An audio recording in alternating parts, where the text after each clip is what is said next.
I wiped the blood off and, with my thumb still red, pressed the ground floor button. The lift jerked. The lights flickered and turned red. Then, whispers, faint but growing louder.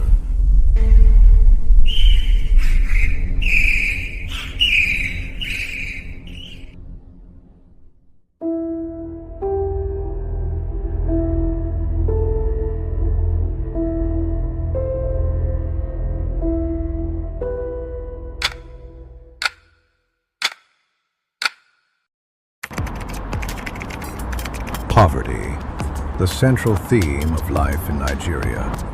Its influence has eaten deep into the minds of all who reside in this land. People go to school not to chase dreams, but to drag their families out of distress. People worship wealth and the few who possess it, regardless of the vices that birthed it. People kiss the ground their bosses walk on in hopes of keeping their low-income jobs alive. At least I'll still eat, they say. People forget shame and self-worth in their quest for social media giveaways. Once the rich speak, no matter how stupid, no matter how silly, you dare not disagree. "You did correct, who fit by your whole family?" would be the instant response if you dared. And in the middle of it all, I existed. My name is Marve, an accounting graduate from Yaba College of Technology, broke and desperately in search of a breakthrough. The last 3 years since graduation have been rough. Knowing no one of influence, my diploma couldn't land me a job that paid properly. So I stayed stuck, working jobs that barely covered transport and food, let alone saved anything toward my professional certification.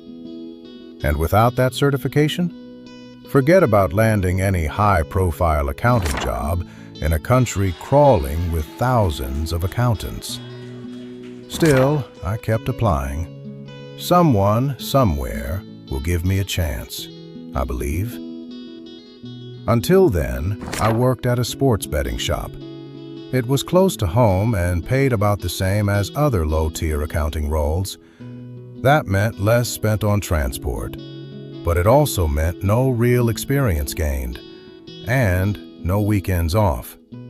But I didn't mind. I had money in my pockets. I could support my out-of-work parents. That was enough, for now. Every day was a drag. I hated the job, not just for the lack of experience or days off, but because of the crowd that came with it. Thugs, criminals, drunkards, the kind of people you're almost sure will cause trouble. So getting up every morning was an ordeal. Friday came. I checked my mail hoping for a job offer from one of my many applications. Nothing. I sat at the counter waiting for today's batch of money-wasting gamblers to bring their chaos. Slowly they trickled in, and among them was Chin Chin, a loud area boy who always made his presence known and never wanted to pay for anything. After a few hours of playing, he decided it was time to leave, again without paying. Not today, I thought. "Chin Chin, you never pay for your game," I shouted, dragging him back into the shop. The room froze. No one had ever dared to confront Chin Chin.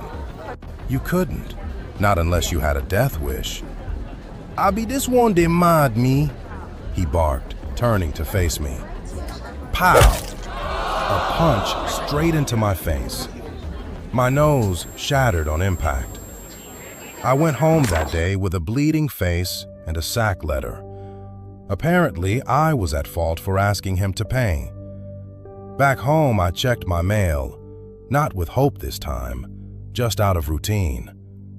And there it was. "Congratulations, you've been accepted for the role of a tech company on the island." I refreshed the page multiple times. This must be a dream. The next day, I took what little I had in my account and went to Oshodi to buy corporate wear. By Monday, I was in their office for the interview. Everything was perfect.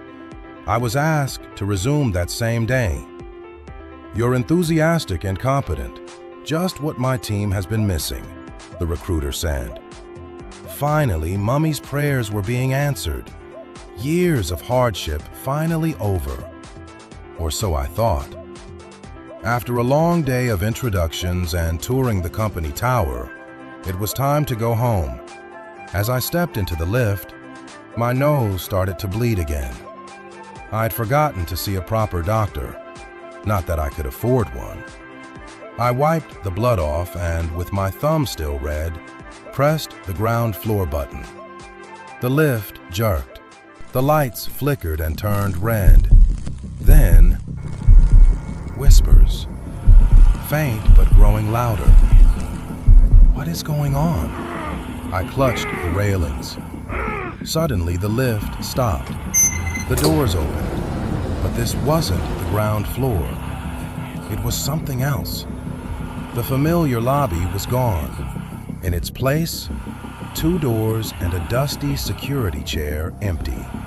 One door was laced in green, the other in red. I chose the red door. I walked through and found myself back at the betting shop. Chen Chen and the others walked in. My nose wound, gone. Was the job a dream? How am I back here?